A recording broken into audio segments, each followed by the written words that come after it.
Yo, it's Guido coming at you with the Tactics Talk. How you doing? Good morning. Hope everybody is doing great. Well, guess what? Ranked is back, my friends. Ranked is back. Sort of.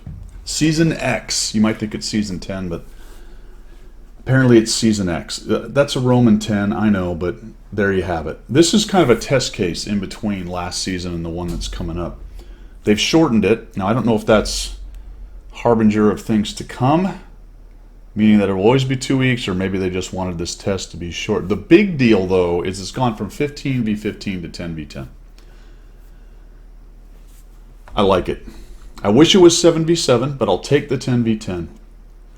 Tier 10 has its problems on the maps that Wargaming has in a 15v15 format. And when you were talking ranked, it was, I don't like using this word, but it was toxic. It was not a fun gaming experience.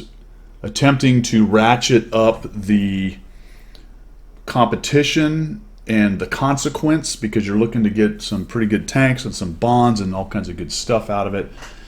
In addition to wanting to say, you know, I'm in the gold league and I did really well.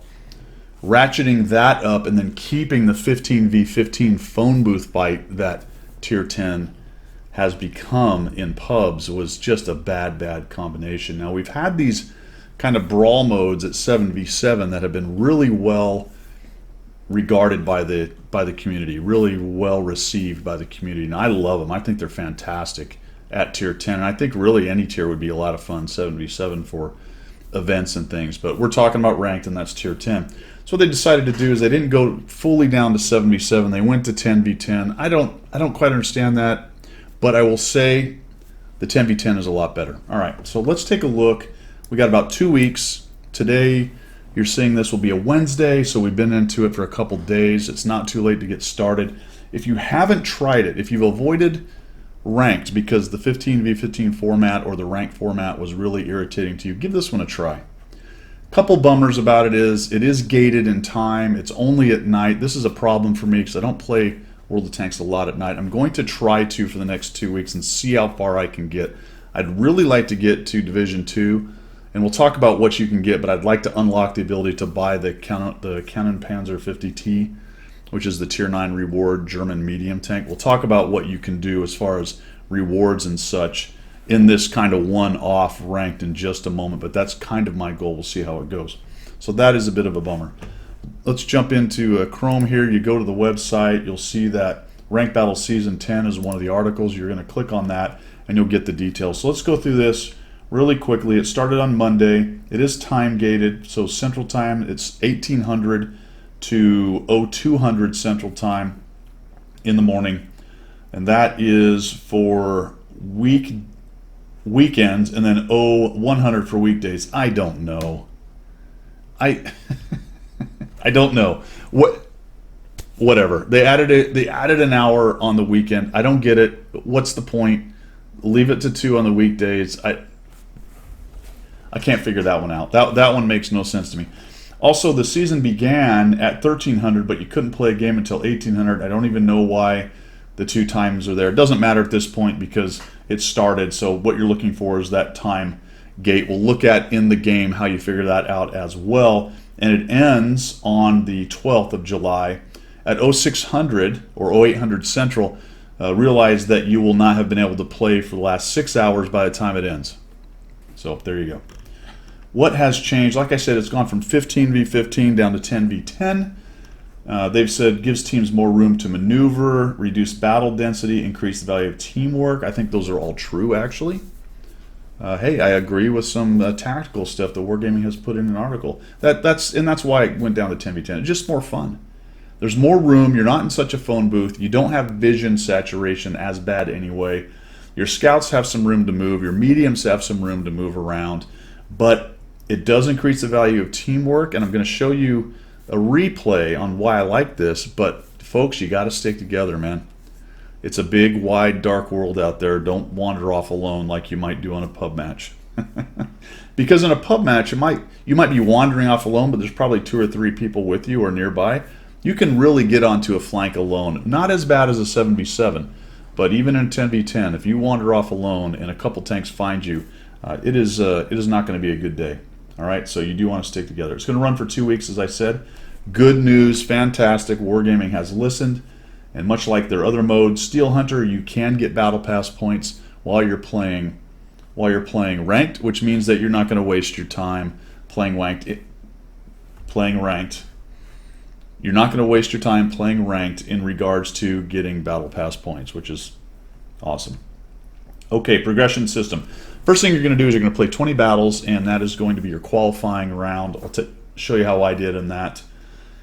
Once you do that, you're going to enter into Division 3, and then you have to win chevrons. That's a general idea. The 20 battles in the qualifying round is you're just going to play 20. There's no I have to progress, and you'll come out with a number of chevrons. Could be 0, could be quite a bit. You know, if at 20 battles, if you are number 1 on a winning team, you won all 20, and you were number 1, you'd come out with 40 chevrons. All right, math in public. When you get to the divisions, then it shows you how many chevrons you need to get to the next rank right there within the division. And realize it's obviously 1 chevron, then 2. That's 22. Do the math on that together. 22 to get to 10th, then you go to Division 2, then you go to Division 1, and then you're going to go into leagues after that point. All right. There are rewards for those. We'll take a look at those. There's directives. There's a bunch of bonds. There's silver. There's all kinds of goodies in there. We'll take a look. Permanent rank of 4 and 7 or 5. You reach that rank, and you cannot go lower than that, which means that you've gated yourself, and you can't lose all the way back down to rank 1. That's pretty good. But still, you need to get 1, 2, 3, 4 chevrons to get to the permanent rank of 4, and then the other number up to 7. Realize Division 2 and 1 only have a gated at the 5th rank, so there's only 1 gated rank on those. All right, we'll take a look at the rewards and stuff. Here are the points you get. There's only 10 of you now, so if you win, 1st or 2nd is 2 chevrons, 3rd to 7th is 1, 8th to 10. 8 to 10 is a push. You don't lose any. On the losing side, 1 is a chevron, 2 to 4 is a push, so you don't lose any. If you're 5th to 10th, so 6 people every game are going to end up losing a chevron. Now, this was one of the very difficult things, or the painful things about this mode, is you can go backwards. And that is annoying. We'll talk a little bit about that in regards to how I did in qualifying right there and what you might expect as far as moving forward. Realize you do have to perform somewhat to get your chevrons and get going. And you're kind of, it's going to, if you're a very good player, you're going to move along. If you are an average player, it's going to be fits and starts, and you're looking for that run to get you to the 4th, and then you're going to be grinding away. You're going to look for that run to get you to 7, and then you're going to look for that run to get you to 10. That's what the gated ranks are nice for. It means that you don't go to 9 and have a bad run and find yourself all the way down at 1. So you can climb as you go, but you're looking for some pretty good runs in there, and you just want to avoid being 5th through 10th on a losing team. So there's still a little bit of that selfish ranked stuff where a team starts to lose and now you're just playing for yourself to try to keep yourself out of number 5 to 10 position. Also, what does this mean? It means that you don't want to be too aggressive early and die, and that's also sort of irritating because it tends to make people a little bit overly passive. However, the 10v10 does mitigate that a little bit because there's just a lot more ability for you to move around the map. All right. Role experience has come in a big way. I'm not a huge fan of this, but every tier 10 tank that is out there has a role, and when you do things that are its role, all right, for example, if I'm running the Manticore, which, oh, by the way, I did the entire qualifying in the Manticore, it's a versatile light tank, which are all of the light tanks with tracks, as opposed to wheeled light tank. We'll talk about EBRs in a minute, all right? If I do damage upon spotting, spot enemy vehicles while remaining unspotted, or spot enemy vehicles, then I'm going to go ahead and get some role experience, which is going to be more experience for doing that thing. So you still get your damage experience, still get your assist experience, but now each type of tank, and you can find out which tank is which in here, has to do these things to get the extra experience. And I'll let you dig through some of these. I don't particularly agree with this very much. I appreciate that the light tanks are getting a little bit of a bone thrown to them, TDs, things like that, for doing things that are supporting the team. Okay, but I've never really had a problem with getting enough experience in a Manticore to be near the top of a team anyway. So my issue with this, and it's not a huge one, but to some extent it kind of pushes people into doing things that may or may not be good for the win, just so they can get the role experience. It's not gross, but it's just one of these irritants around the edge. There's a bit of good and bad going on in there. There are some missions. This is really irritating to me, to be quite honest, because the missions are for specific stuff. All-around player, be among the top 3 in your team. Okay, good. In a versatile medium tank. Great. There's nothing for the light tanks. Fantastic. Cause at least 3,000 in an assault tank destroyer. It has to be an assault tank destroyer, not a sniper tank destroyer. All right, see what I'm getting at? There's 3 missions for 3 specific kinds of tanks, and I don't know what it is. It's 9 or 10 of the tanks that are available at tier 10. Highly annoying that that's all there is. There's extra bonds and extra bonus battles for playing about 9 or 10 of the tanks. That has to go. Or they have to have a mission for everything. You know, I don't get it. I don't know why they are incentivizing only some tanks and not others. It makes not a lot of sense to me. But anyway, there's some extra bonds and some extra daily bonus battles, which we'll talk about in a minute, included if you do those missions with those specific tanks. So for example, this one's an assault heavy tank. So if we come up here, apparently an assault heavy tank are these guys. Mauser 100, Panzer 7, Type 5. Okay, speaking of things you can play, there are no reward tanks available, so you cannot use any of the reward tanks, such as the Chieftain, okay, or the 260 or the 279 early. Those are not available. They'll be gated. You can't use them. Number 2, each match will only have 1 EBR and 1 RD max. Each match will have a freaking EBR. Almost 100% of my matches. I didn't look at every one of them. There may have been, there was a couple, I think, where I was the only scout. But most, let me put it at, most of your matches are going to have a bloody EBR raging around. The good news is, though, what's interesting about it with a 10v10 or 7v7, they're still annoying, but they're not lighting up so much stuff and causing so much havoc. Just because you're a tighter group and it's a little bit harder for them to kind of light a bunch of people up. So I haven't had as much of an issue with them. All right. Display your mastery, exclusive rewards, qualification gets you 1,000,000 credits. Division 3 has all of these items right here, total by the time you get through it.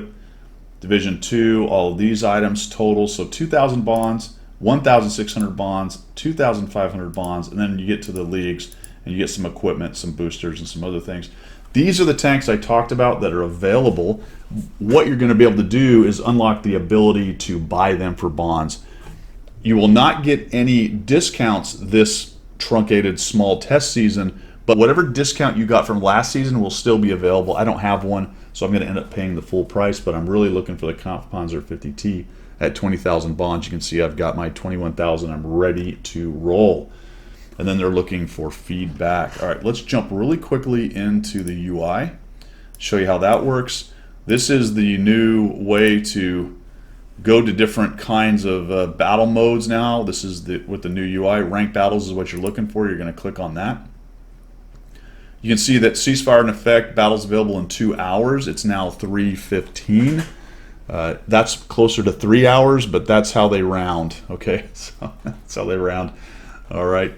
And clearly you can see down here I can't use any of these because none of these are tier 10, so really you want to turn all this stuff off, and we'll go tier 10.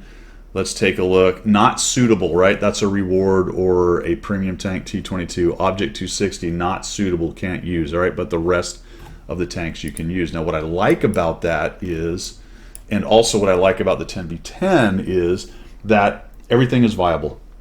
Okay, you don't have, clearly there are some tech tree tanks that are better than others, noted, but as a general rule you can play just about any tank that you like at tier 10 and have success in ranked with the 10v10 mode. All right, some are better than others. For example, let's see, where's the British one? The Super Conqueror. This is a pretty darn good tank, right? But a Maus is viable. 13105 is viable. You can play a 4005 because of role experience, and that's one of the good things about it.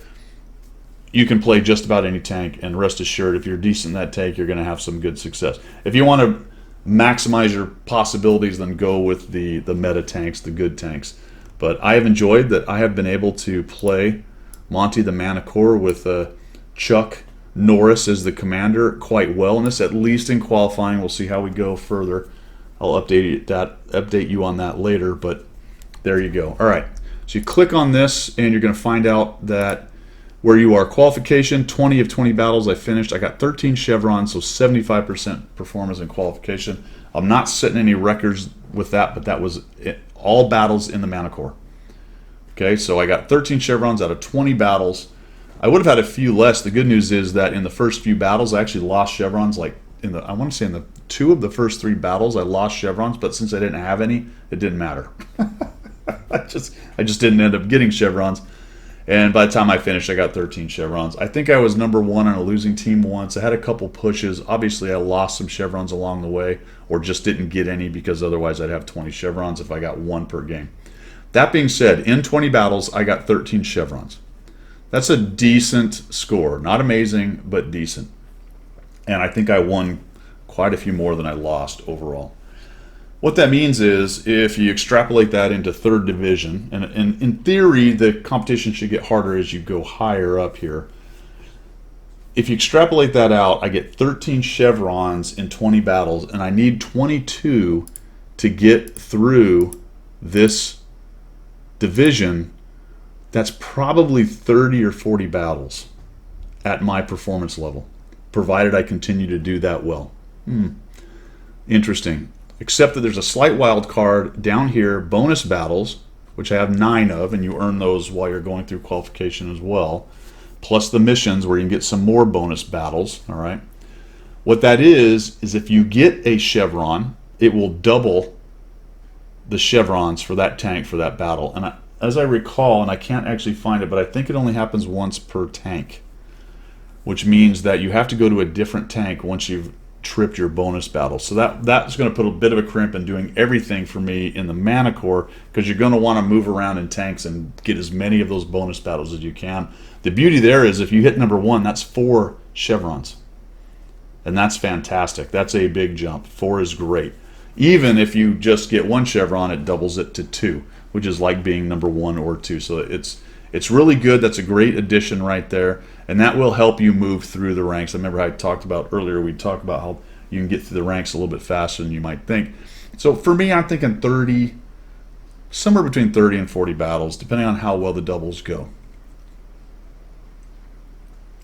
You don't get a chevron. You don't burn your bonus battle if you don't earn a chevron. And you don't lose double. That would suck, but you don't lose double. All right. That's clicking right there. If you click on this, then you can see what the rewards are. Like I said, bonds, equipment. We've got some consumables. We've got silver. Doesn't look like there's any gold this time. I haven't seen any anyway. Let's see. We'll check the 2nd division. Any gold hanging out? Doesn't look like it. So it's all going to be... No, there's gold. Never mind. There's a little bit of gold thrown in there. There's 500 right there, so that's cool. He's hiding out. Is there any gold hiding out in 3rd division? Yes, there's 500 gold at the end of it. So there's a little bit of gold chucked at you right there. 1st division, you can get to 1,000 gold at the end. Some premium days, but really bonds, silver, equipment, and directives are the biggest things that you're going to end up getting. Here are the things that you can buy with your bonds. The Skoda T25, which I have in the garage, is 12,500. That's the Czech Tier 7 Premium. I'm going for this, the Kampfpanzer 50T. That's 20,000 bonds. And then there's a couple 3D styles that you can grab as well. And they're 10,000 bonds. Come down here, there's a leaderboard. That's not been filled in yet because we're not that far. It'll be updated today at 3:15. So it looks like they'll go ahead and chuck that in there. I don't know, who knows? Maybe somebody's already got the Golden League. I know people sit down and they just play the fool out of this mode, and they want to be one of the first ones to get the Golden League. And it's ridiculous how fast some people get there. So that may be happening. Okay, now let's take a quick look at a battle that I had, and I'm going to explain a little bit about it and why it is that I like this mode right now. All right, I sort of glossed over it a little bit, but the Bronze, Gold, and Silver League, there's a new piece of equipment called the Enhanced Compressor. Is that what it's called? Which is basically a better improved compressor, which is a better turbo. Okay, so it's a purple piece of turbo action. All right, here we are. Purple piece of turbo action. Holy cow! I don't even know. I have no idea what that is. We're on Ghost Town. It's a 10v10. And this is one of those maps that just absolutely opens up like a blossoming flower when there's only 10 guys on it. You know, when you start to knock down numbers in a pub match, 15v15, you're able to move around a lot more. You start off with only 10. Like I said, you want to stick together as much as possible. I want to show this map, though, because this is one of those interesting ones that it's probably not a huge big deal to not stick around or not to stick together, depending on the tank you're in. So I'm headed off here. The EBR went over to the other side, and he's already let us know that a Leopard and an EBR are over there. All right, good. Leopard's out of the fight. He is out of the fight for a while until he decides to get back in.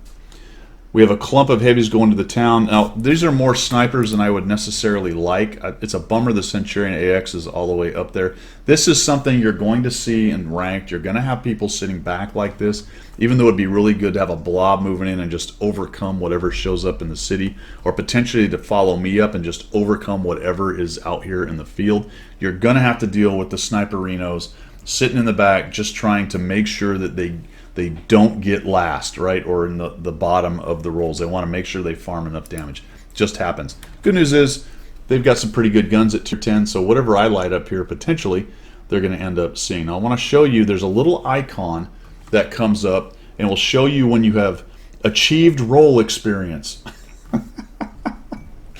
There it is. Look at that little icon right there. See that little dude off to the left of the spotted? The little colored thing, that lets you know that what you have just done has given you role experience. I love this center spot.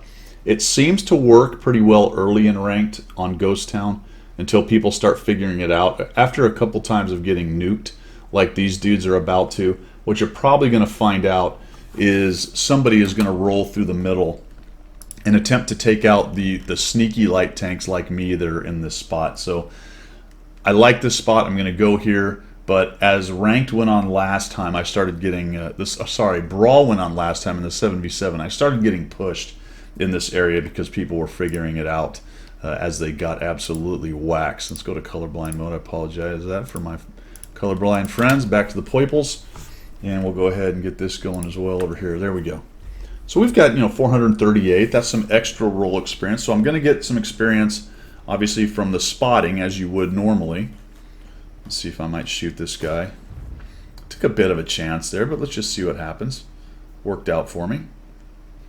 I got there already lit, which I don't think I actually know. There we go. I didn't notice it at first, and then I saw it. I'm like, oh, look at that. Down goes their scout. Fantastic. I just out-scouted the 13105. That's what's so lovely about the Mana Core. And it's a 10v10. Now guns are starting to disappear, and this map is going to open up even more for me to start moving around. All right, let's take a look at what's going on with the rest of the map. We took that guy out. We got their already out. Their 277 died to our heavy. They're not very well organized. We're not particularly greatly organized, but not bad. And we've got their mediums all stuffed over in this corner over here, and ours are having shots on them. So this is actually working out really nicely for us. Bat Chat's sitting right there. Has no idea why he's getting spotted. There's that role experience icon coming up. Another 703 assists for me, up to 2,608. And now we need to figure out a way to get rid of this Bat Chat and the object, and then I can start folding into the town. Start doing that assassin thing with the little light tank. And then, of course, here comes the cavalry. Even your campers will eventually figure out an overmatch, although nobody seems to know that to include me, actually. I just caught it on the replay. I didn't realize that the EBR had raged back in and was taking on the poor GW E100. But, as I like to say, Artie, thank you for your services, but it will no longer be required at this point. He seems to have been able to get face up with the guy. In fact, he might actually beat the EBR. I don't remember. Perhaps the Sturv is helping him. There we go. The GW destroyed the EBR. Fantastic. We get rid, or take some shots anyway, off of the object right there. I'm trying to figure out how to get a little bit more damage off of this guy. There we go. Zoom in and take a shot on him. Didn't happen, but we do get some more spotting damage. Initially, I come in here thinking I'll get another shot and then swing back around. And we're in the driver's seat.